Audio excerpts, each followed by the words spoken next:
Imaginez l'horreur d'être pris au piège dans une maison alors que des flammes brûlantes et de la fumée étouffante se rapprochent de vous. Alors imaginez à quel point vous vous sentirez reconnaissant et soulagé d'être mis en sécurité. Eh bien, la vérité est que chaque personne sur cette planète court un danger énorme. Nous avons tous un besoin urgent de sauvetage, non pas par des personnes en uniforme, mais par notre Père Céleste. Dieu vous aime tellement qu'il a envoyé son Fils pour vous sauver. Vous avez probablement déjà entendu cela, mais êtes-vous sûr de comprendre de quoi il s'agit réellement? Qu'est-ce que cela signifie vraiment? Et peut-il vraiment changer votre vie? Écoutez jusqu'à la fin et vous le découvrirez.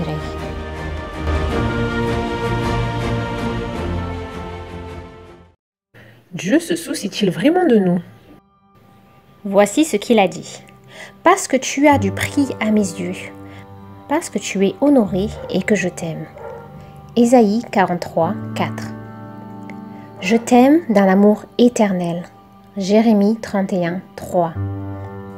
Réponse. L'amour sans fin de Dieu pour vous dépasse de loin la compréhension humaine. Il vous aimerait même si vous étiez la seule âme perdue au monde. Et Jésus aurait donné sa vie pour vous, même s'il n'y avait pas d'autres pécheurs à sauver. N'oubliez jamais que vous êtes précieux à ses yeux. Il vous aime et se soucie profondément de vous. Comment Dieu a-t-il démontré son amour pour nous? Car Dieu a tant aimé le monde, qu'il a donné son Fils unique, afin que quiconque croit en lui ne périsse point, mais qu'il ait la vie éternelle. Jean 3, 16. L'amour de Dieu a été manifesté envers nous, en ce que Dieu a envoyé son Fils unique dans le monde, afin que nous vivions par lui. Et cet amour consiste non point en ce que nous avons aimé Dieu, mais en ce qu'il nous a aimés et a envoyé son Fils comme victime expiatoire pour nos péchés. Réponse. Parce que Dieu nous aime si profondément, il était prêt à envoyer son Fils unique souffrir et mourir plutôt que d'être séparé de nous pour l'éternité. Il peut être difficile de saisir pleinement ce genre d'amour abondant, mais Dieu l'a fait pour nous. L'amour de Jésus pour nous se voit clairement dans sa volonté de pardonner nos péchés et dans son désir de nous donner la victoire sur toutes les tentations de notre vie. Comment pourrait-il aimer quelqu'un comme nous? Mais Dieu prouve son amour envers nous, en ce que, lorsque nous étions encore pécheurs, Christ est mort pour nous. Romains 5, 8. Réponse. Certainement pas parce que tout le monde le mérite. Aucune personne n'a jamais rien gagné sauf le salaire du péché, qui est la mort. Voyez Romains 6, 23. Mais l'amour de Dieu est inconditionnel. Il aime ceux qui ont volé, ceux qui ont commis un adultère, et même ceux qui ont assassiné. Il aime ceux qui sont égoïstes, ceux qui sont hypocrites, et ceux qui sont des dépendants. Peu importe ce que vous avez fait ou ce que vous faites, il vous aime. Et il veut vous sauver du péché et de ses conséquences mortelles. Qu'est-ce que la mort de Jésus a fait pour vous? Voyez quel amour le Père nous a témoigné pour que nous soyons appelés enfants de Dieu. 1 Jean 3, 1. Mais à tous ceux qui l'ont reçu, à ceux qui croient en son nom, il a donné le pouvoir de devenir enfants de Dieu, lesquels sont nés. Jean 1, 12. Réponse. Christ est mort pour satisfaire la peine de mort contre nous. Il est né homme pour pouvoir subir le genre de mort que tous les pécheurs méritent vraiment. Et maintenant, aujourd'hui, il propose de nous donner le crédit de ce qu'il a fait. Sa vie sans péché nous est créditée afin que nous puissions être considérés comme justes. Sa mort a été acceptée par Dieu comme le paiement intégral de tous nos torts. Et lorsque nous acceptons ce qu'il a fait comme un cadeau, nous sommes emmenés dans la propre famille de Dieu en tant que son enfant. Comment recevons-nous Jésus et passons-nous de la mort à la vie? Admettez simplement 3 choses. Numéro 1. Je suis un pécheur. Il est écrit dans Romains 3, 23, tous ont péché. Numéro 2. Je suis condamné à mourir. Il est écrit dans Romains 6, 23. Le salaire du péché, c'est la mort. Numéro 3. Je ne peux pas me sauver. Il est écrit dans Jean 15, 5. Sans moi, vous ne pouvez rien faire. Et croyez en ces 3 choses. Numéro 1. Il est mort pour moi. Il est écrit dans Hébreux 2, 9. Jésus souffrit la mort pour tous. Numéro 2. Il me pardonne. Il est écrit dans 1 Jean 1, 9. Si nous confessons nos péchés, il est fidèle et juste de nous pardonner nos péchés. Numéro 3. Il est écrit dans Jean 6, 47. Celui qui croit en moi a la vie éternelle. Réponse. Considérez ces vérités qui changent la vie. À cause de mes péchés, je suis sous le coup d'une condamnation à mort. Je ne peux pas payer cette pénalité sans perdre la vie éternelle. Je serai mort pour toujours. Je dois quelque chose que je ne peux pas payer. Mais Jésus dit, je paierai la pénalité, je mourrai à votre place, et je vous en attribuerai le mérite. Vous n'aurez pas à mourir pour vos péchés. J'accepte son offre. Au moment où je reconnais ma dette et accepte la mort pour mes péchés, je deviens son enfant. Simple, n'est-ce pas? Que devons-nous faire pour recevoir le don du salut? Nous sommes gratuitement justifiés par sa grâce, par le moyen de la rédemption qui est en Jésus-Christ. Romains 3, 24. L'homme est justifié par la foi, sans les œuvres de la loi. Romains 3, 28. Réponse. La seule chose que vous pouvez faire est d'accepter le salut comme un don. Nos œuvres d'obéissance ne nous aideront pas à être justifiés parce que nous avons déjà péché et méritons la mort. Mais tous ceux qui demandent le salut avec foi le recevront. Le pire pécheur est accepté tout aussi complètement que celui qui pêche le moins. Votre passé ne compte pas contre vous. Rappelez-vous, Dieu aime tout le monde de la même manière. Car c'est par la grâce que vous êtes sauvés, par le moyen de la foi. Et cela ne vient pas de vous. C'est le don de Dieu. Ce n'est point par les œuvres, afin que personne ne se glorifie. Éphésiens 2, 8, 9. La puissance de Jésus transforme un pécheur répulsif en un saint aimant. Lorsque nous rejoignons sa famille par la foi, quel changement Jésus a-t-il dans notre vie? Si quelqu'un est en Christ, il est une nouvelle créature. Les choses anciennes sont passées. Voici, toutes choses sont devenues nouvelles. 2 Corinthiens 5, 17. Réponse. Lorsque nous recevons Christ dans notre cœur, il commence le processus de destruction de notre ancien nous pécheur et nous transforme en une nouvelle créature spirituelle. Avec joie, nous commençons à expérimenter la glorieuse liberté de la culpabilité et la condamnation, et l'ancienne vie de péché devient répugnante pour nous. Nous verrons qu'une minute avec Dieu fournit plus de bonheur qu'une vie d'esclave avec le diable. Quel échange! Pourquoi les gens attendent-ils si longtemps pour l'accepter? Aucune joie sur terre ne peut se comparer au bonheur et à la joie d'un foyer chrétien. Cette vie changée sera-t-elle vraiment plus heureuse que notre ancienne vie pécheresse? Jésus a dit, « Je vous ai dit ces choses afin que votre joie soit parfaite. » Jean 15, 11. Si donc le Fils vous affranchit, vous serez réellement libre. Jean 8, 36. Je suis venu afin que les brebis aient la vie et qu'elles soient dans l'abondance. Jean 10, 10. Réponse. Beaucoup pensent que la vie chrétienne ne sera pas heureuse à cause du renoncement à soi-même. Le contraire est vrai. Lorsque nous acceptons l'amour de Jésus, la joie jaillit en nous. Même dans les moments difficiles, le chrétien peut jouir de la présence rassurante et puissante de Dieu pour surmonter et aider en cas de besoin. Voyez Hébreux 4, 16. Lorsque Jésus entre dans notre vie, sa puissance miraculeuse transforme l'obéissance d'un fardeau à une joie. Pouvons-nous nous forcer à faire tout ce que les chrétiens devraient faire? J'ai été crucifié avec Christ. Et si je vis, ce n'est plus moi qui vis, c'est Christ qui vit en moi. Galates 2, 20. Je puis tout par celui qui me fortifie. Philippiens 4, 13. Réponse. C'est ici que se révèle le plus grand miracle de la vie chrétienne. On ne peut pas se forcer à être bon. Ce que vous faites en tant que chrétien, c'est la sortie spontanée de la vie d'une autre personne en vous. L'obéissance est la réponse naturelle de l'amour dans votre vie.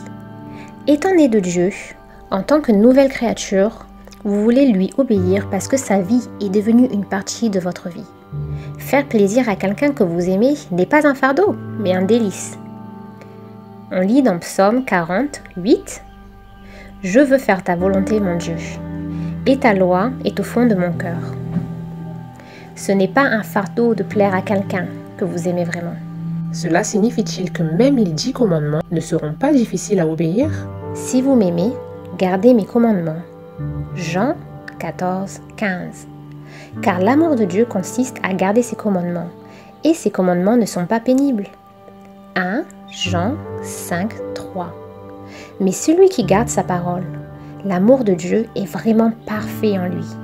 1 Jean 2, 5. Réponse. La Bible lie l'obéissant à un véritable amour de Dieu. Les chrétiens ne trouveront pas lassant d'observer les 10 commandements. Avec tous vos péchés couverts par la mort expiatoire de Jésus, votre obéissance est enracinée dans sa vie victorieuse en vous. Parce que vous l'aimez si profondément, pour avoir changé votre vie, vous irez au-delà des exigences des 10 commandements. Vous ferez régulièrement des recherches dans la Bible pour connaître sa volonté, en essayant de trouver plus de façons d'exprimer votre amour pour lui. Quoi que ce soit que nous demandions, nous le recevons de lui. Parce que nous gardons ses commandements et que nous faisons ce qui lui est agréable. 1 Jean 3, 22. Garder les 10 commandements pour gagner le salut entraîne toujours l'échec et le désespoir. Il est trop tard pour vous sauver car vous avez déjà péché. Mais la personne qui a accepté le don du salut prend plaisir à marcher sur le chemin de l'obédience aux lois de Dieu. Comment pouvons-nous être certains que le respect des 10 commandements n'est pas du légalisme? Voici la patience des saints. Voici ceux qui gardent les commandements de Dieu et la foi de Jésus. Apocalypse 14, 12. Les saints ont vaincu Satan par le sang de l'agneau et par la parole de leur témoignage.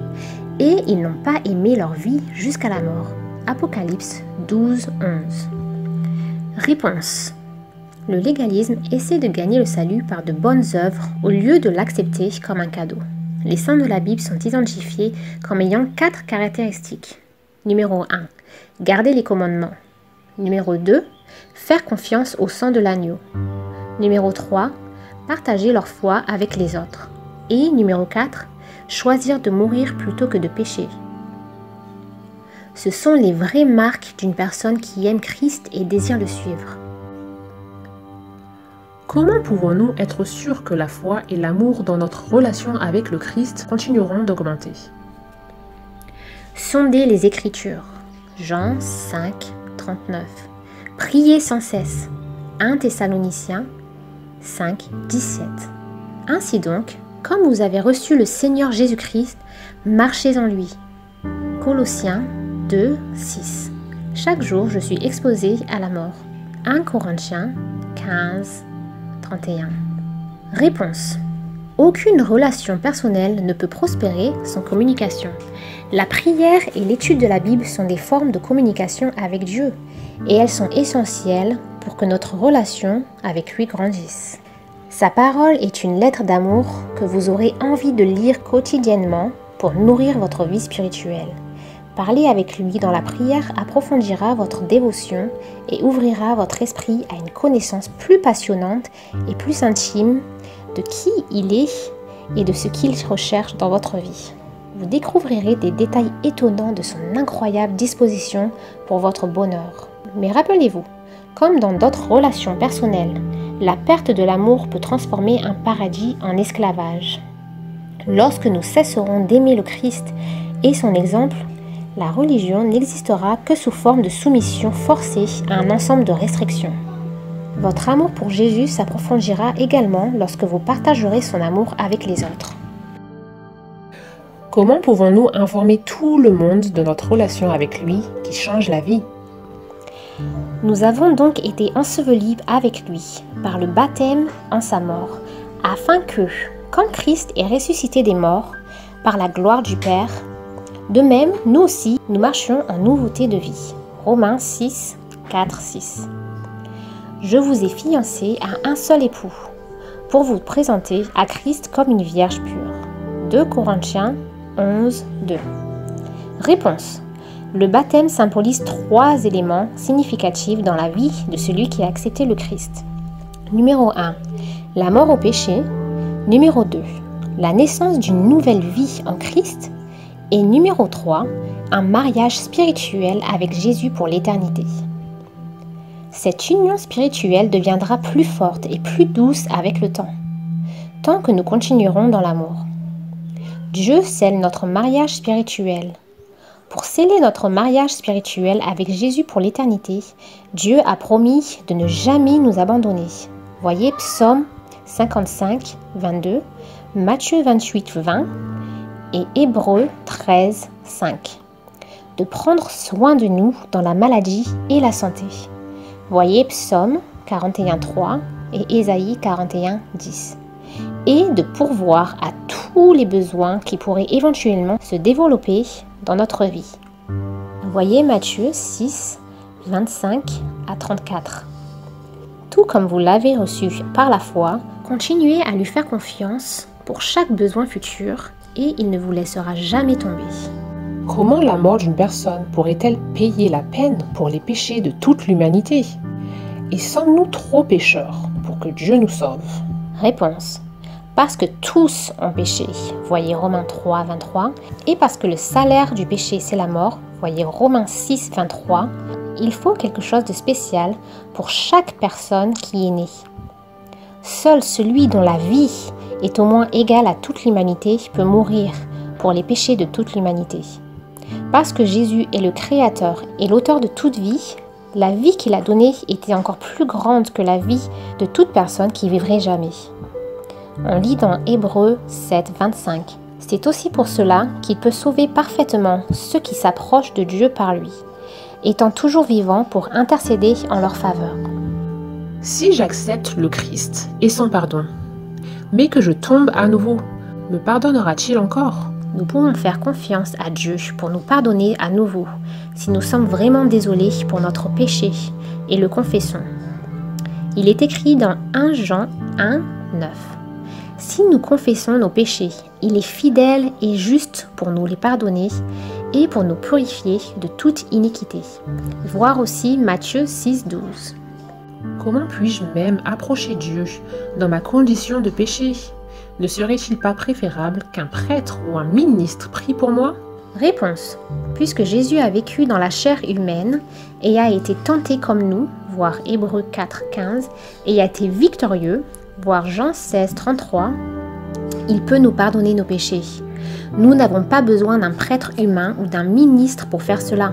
De plus, 1 Timothée 2, 5 nous dit spécifiquement qu'il n'y a qu'un seul médiateur entre Dieu et les hommes, l'homme Christ Jésus. En raison de la vie, de la mort, de la résurrection de Jésus et des prières constantes pour vous, voir Romains 8, 34, vous pouvez vous approcher de Dieu et vous pouvez aller à lui avec audace, voir Hébreux 4, 16. Est-ce que je peux faire quelque chose pour aider Dieu à me sauver? Réponse, non. Son plan est entièrement un plan de grâce, voir Romains 3, 24 et 4, 5. C'est le don de Dieu, voir Éphésiens 2, 8. Il est vrai que comme Dieu nous a accordé la grâce par la foi, il nous donne aussi le désir et la force de lui obéir. Cela aboutit à une obéissance aimante à ses lois. Ainsi, même cette obéissance résulte de la grâce gratuite de Dieu. L'obéissance, le service et l'allégeance par amour est le véritable test du discipulat et un fruit naturel, le résultat de la foi en Jésus-Christ. Quand Dieu pardonne mon péché, dois-je encore faire une sorte de pénitence? Romains 8, 1 dit « Il n'y a donc maintenant aucune condamnation pour ceux qui sont en Jésus-Christ. » Jésus a payé la pleine pénalité pour nos transgressions, et ceux qui acceptent cela avec foi ne doivent aucune œuvre de pénitence pour la purification, car Jésus nous a déjà lavés de nos péchés. Voyez Apocalypse 1, 5. Ésaïe 43, 25 partage cette belle promesse. C'est moi qui efface tes transgressions par l'amour de moi, et je ne me souviendrai plus de tes péchés. Michée 7, 18, 19 montre la finalité de son pardon pour vous. Quel Dieu est semblable à toi, qui pardonne l'iniquité, qui oublie les péchés du reste de ton héritage. Il ne garde pas sa colère à toujours, car il prend plaisir à la miséricorde. Il a encore compassion de nous. Il mettra sous ses pieds nos iniquités.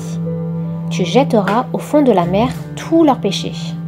Question: aimeriez-vous accepter Jésus dans votre vie dès maintenant et commencer à vivre une nouvelle vie? Laissez un commentaire ci-dessous.